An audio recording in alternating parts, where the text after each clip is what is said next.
রাতের নামাজগুলি আল্লাহ রসুল এশার পরে আর ফজরের আগে যত নামাজ রসুল পড়তেন এগুলি বিতির সহ পড়তেন 11 রাকাত। এবার বলেন তো 11 রাকাত থেকে বিতিরের 3 রাকাত আলাদা করলে কত রাকাত থাকে? 8 রাকাত। এই 8 রাকাত নামাজ রসুল এশার পরে ফজরের আগে পড়তেন। এটা একটা সহি হাদিসে আছে। এমন হাদিস সহি হাদিস। এই হাদিস দিয়া দলিল দেয় এই লামাজাবিরা, বলে এই 8 রাকাত নামাজ হইল তারাবি। এটা সহি বুখারী শরীফের মধ্যে আছে, রসুল 8 রাকাত। বুখারী শরীফের হাদিসের অর্ধেক কথা কয়, অর্ধেক কথা লুকাইয়া রাখে। কয় কোনটা? কয় বুখারী শরীফের হাদিসে আছে রসুল বিতির ছাড়া 8 রাকাত পড়তেন। লুকাইয়া রাখে কোন কথাটা? এই হাদিসে উল্লেখ আছে এই 8 রাকাত নামাজ রসুল 12 মাসই পড়তেন। 8 রাকাত নামাজ যে রসুল পড়তেন এইটা কোন মাস? 12 মাস। এবার আপনারাই বলেন যে 8 রাকাত নামাজ রসুল 12 মাসই পড়তেন, এই 8 রাকাতের নাম তারাবি না তাহাজ্জুদ? এবার তারে কিসের হাদিস কোথায় লাগাইল? তাহাজ্জুদের হাদিসটা তারাবিত লাগাইল। নবীর হাদিসটা এত বড় জঘন্যতম বাটপারি এই লামাজাবিরা ছাড়া দুনিয়ার আর কোনো মুসলমানে করতে সাহস করে না। তাইলে বুখারী শরীফে যে আছে রসুল 8 রাকাত নামাজ পড়তেন, এটা শুধু রমজানে না 12 মাস? 12 মাস। এটার নাম তারাবি না, এটার নাম তাহাজ্জুদ।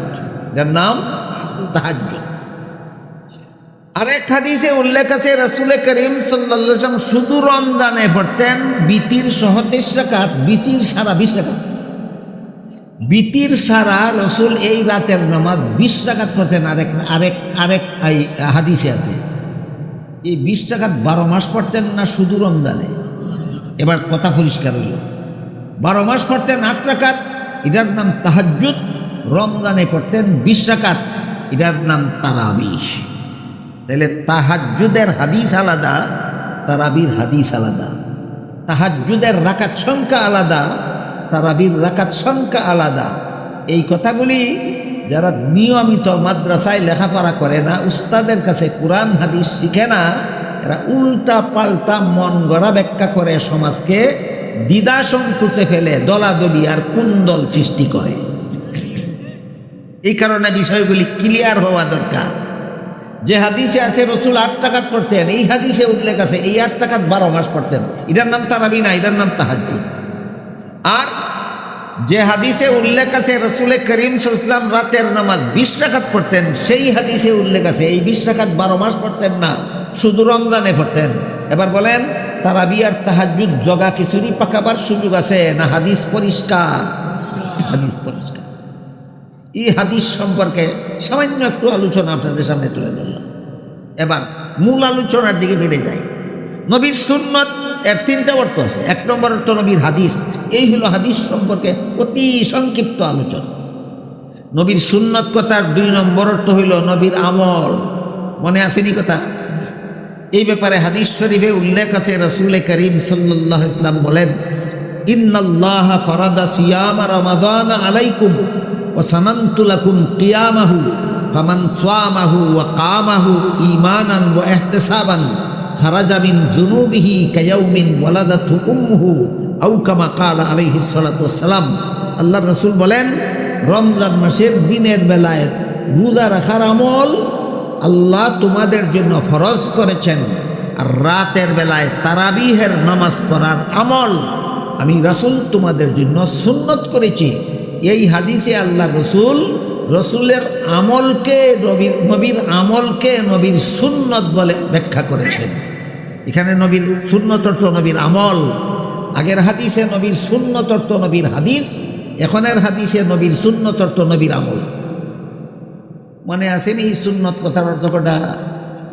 3টা। 1 নম্বর নবীর হাদিস, 2 নম্বর আমল, 3 নম্বর নবীর তরিকা। বলবেন না কোনোদিন। ইসলাম ধর্মে নবীর সুন্নত কথা 3 অর্থে ব্যবহার হয়। 1 নম্বর নবীর সুন্নত অর্থ নবীর হাদিস, 2 নম্বর নবীর সুন্নত অর্থ নবীর আমল, 3 নম্বর নবীর সুন্নত অর্থ নবীর তরিকা।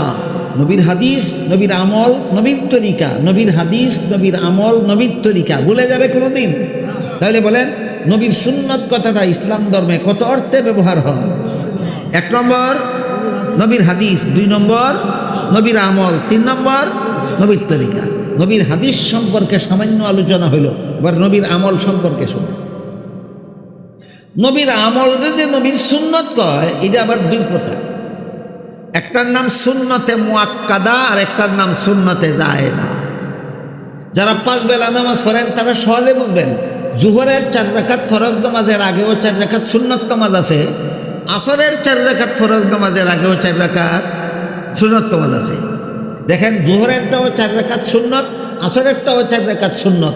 কিন্তু আপনারা কি মনে করেন দুইটা একরকম সুন্নত না 2 রকম? জোহরের সুন্নতটার নাম সুন্নতে মুআক্কাদা আর আসরের সুন্নতটার নাম সুন্নতে জায়েদা। এই 2টা সুন্নত সম্পর্কে কিছু জরুরি কথা আছে আমাদের শোনার মতো, বুঝার মতো, জীবন বড় মনে রাখার মতো। এই কথাগুলি না জানার কারণে, না বুঝার কারণে আমাদের সমাজে একদল ভণ্ডরা নিজেদেরকে পীর দাবি করে, নিজেদেরকে আল্লাহর ওলি বলে দাবি করে, অসংখ্য অগণিত অশিক্ষিত মুসলমান নারী পুরুষ ভণ্ডদের কাছে মুরিদ হইয়া নিজের ঈমান আমল ধ্বংস করে।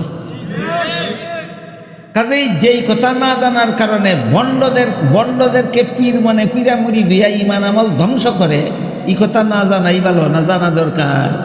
এই জন্য নবীর সুন্নতে মুআক্কাদা এবং সুন্নতে জায়েদা সম্পর্কে অনেক জরুরি কিছু কথা আছে, আমি আপনাদেরকে বলতে চাই। যদি মনে করেন বেশি লম্বা সময় হয়ে গেছে আর ভালো লাগে না, তাহলে আমি বন্ধ করে দিই।